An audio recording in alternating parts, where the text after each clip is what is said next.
Theorem of movement of inertia.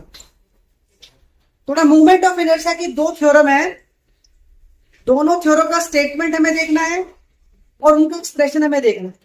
ठीक है, जो पहली थ्योरम है वो हमारे पास है थ्योरम ऑफ परपेंडिकुलर एक्सिस। अब थ्योरम क्या कहती है, मेरे पास कोई भी एक सिस्टम है, उस सिस्टम में क्या है, ये कोई सिस्टम है, सिस्टम में we have a three mutual perpendicular axis. इस तरह से आपस में क्या है, परपेंडिकुलर,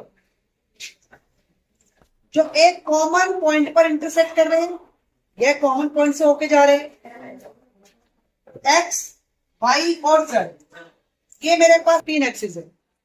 तो थ्योरम कहती है कि अगर आपको किसी भी एक एक्सिस के across movement of inertia find करना है तो वो इक्वल होगा movement of inertia about other two axis. एक एक्सिस का मूवमेंट ऑफ इनर्शिया होगा जो बाकी के दो एक्सिस है उनके सम के इक्वल। तो स्टेटमेंट को थोड़ा समझ लें कि movement of inertia about any axis is equal to movement of inertia sum of movement of inertia about two axis which are passing through the same point and mutually perpendicular to each other। तो statement हो गया और ये आपका हो गया x. अगर मेरे पास नेक्स्ट थ्योरम है वो है theorem of parallel axis. Theorem क्या कहती है कि मेरे पास कोई एक सिस्टम है, उस सिस्टम में एक आपका एक्सिस है एल एन, ठीक है, जो आपका कहां पास हो रहा है, it is passing through the axis which is axis of rotation. यानी ये आपका एल एन क्या है, इसका एक्सिस ऑफ रोटेशन भी हो सकता है। ठीक है, तो अगर मुझे एक दूसरे एक्सिस के about movement of inertia find करना है जो इस गिवन एक्सिस के पैरेलल है, तो इस एक्सिस के यानी एक्स एक्सिस के अक्रॉस जो मूवमेंट ऑफ इनर्शिया होगा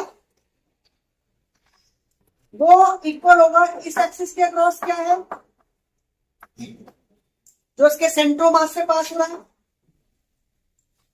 या इसका एक्सिस रोटेशन भी हो सकता है, plus mass of the system and the square of perpendicular distance between them. तो I X equal to I L of L M plus M H square. तो एक बार स्टेटमेंट को देख लें,